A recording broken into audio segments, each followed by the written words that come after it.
Phlebotomy Test Study Guide. Question 1. What is the correct technique when using a lancet for a heel stick? Puncture the center of the heel. Wipe away the first drop of blood. Use depth greater than 2.5 mm. Squeeze the heel tightly to increase flow. The first drop of capillary blood contains tissue fluid that can contaminate the sample and alter test results. Wipe away the first drop with sterile gauze, then collect subsequent drops for testing. Puncture should be on the lateral or medial plantar surface at 2.0 mm depth maximum. Question 2. How long can a tourniquet remain on the patient's arm during venipuncture? 1 to 2 minutes. Less than 1 minute. Up to 5 minutes. No time limit. The tourniquet should be applied for less than 1 minute to prevent hemoconcentration, which falsely elevates protein, potassium, and hematocrit levels. If the draw takes longer, release the tourniquet, wait 1 to 2 minutes, then reapply briefly if needed before proceeding with additional tubes. Question 3. When using a butterfly needle, which vein is most commonly selected? Brachial, femoral, median cubital, dorsal hand vein. Butterfly needles are commonly used on smaller, fragile veins such as those on the back of the hand, dorsal hand veins, or wrist. The flexible tubing and small gauge, 23 to 25 G, provide better control and reduce trauma, making them ideal for elderly, pediatric, or dehydrated patients with delicate veins. Question 4. Which condition requires airborne precautions? Clostridium difficile, MRSA, tuberculosis, influenza.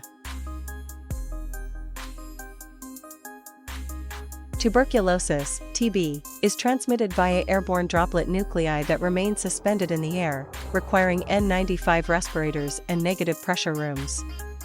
C. diff and MRSA require contact precautions, while influenza requires droplet precautions. Proper isolation prevents disease transmission to healthcare workers and other patients.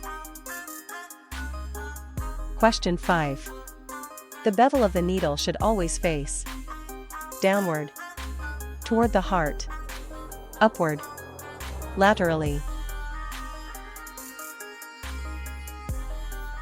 The needle bevel should face upward, bevel up, during venipuncture to allow smooth entry into the vein with minimal tissue trauma.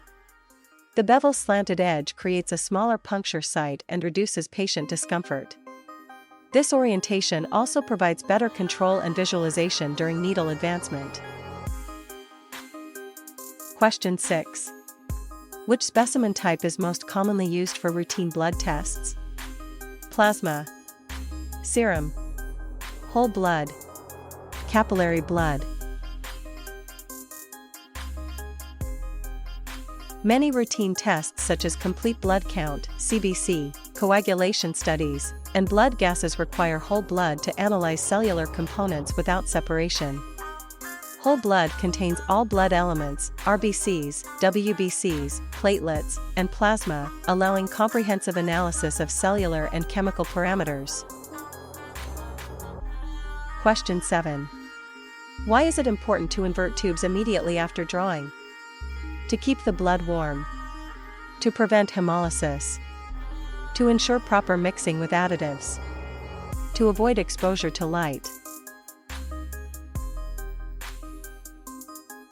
Immediate gentle inversion, 5 to 10 times, ensures thorough mixing of blood with additives such as anticoagulants, EDTA, heparin, citrate, or clot activators. Proper mixing prevents clotting in anticoagulant tubes and promotes complete clotting in serum tubes, ensuring accurate test results and preventing specimen rejection. Question 8. What is the first action to take after a needle stick injury? Call your supervisor. Clean the site with soap and water. Squeeze the site to bleed more. Ignore it if the patient is healthy. Immediately wash the puncture site with soap and water for at least 15 minutes to reduce infection risk. Do not squeeze the site, as this may force contaminants deeper. After washing, report the incident to your supervisor and follow facility protocol for post-exposure evaluation and documentation. Question 9. Which of the following tests must be protected from light? Point/INR. Bilirubin. Bun. Glucose. Bilirubin is photosensitive and degrades rapidly, up to 25% per hour, when exposed to light, especially sunlight and fluorescent light. Specimens for bilirubin testing must be collected in amber-colored tubes or wrapped in aluminum foil immediately after collection to prevent falsely low results and ensure accurate liver function assessment. Question 10. Which tube should be drawn first when performing a venipuncture with multiple tubes? Red top. Light blue top. Green top. Lavender top. Light blue top tubes for coagulation testing, PT, PTT, INR, should be drawn first to prevent contamination with additives from other tubes that could interfere with coagulation factors. The sodium citrate in blue tubes requires a pure blood sample without carryover from clot activators, EDTA, or heparin found in other tubes. Question 11. When is it appropriate to perform site cleansing with povidone iodine? Before a standard venipuncture. For capillary collection. Before blood culture collection. After the draw is complete. Povidone iodine is used for blood culture collections because it provides superior antisepsis to eliminate surface bacteria that could contaminate the culture and cause false positive results. The site should be cleaned with iodine using a circular motion from center outward, allowed to air dry for 1 to 2 minutes, and not repalpated after cleaning. Question 12. What should be done if a patient begins seizing during a venipuncture?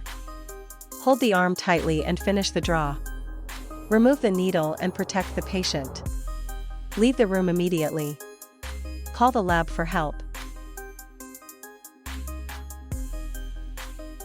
Immediately remove the needle to prevent injury, then protect the patient from harm by moving hazardous objects away and cushioning the head.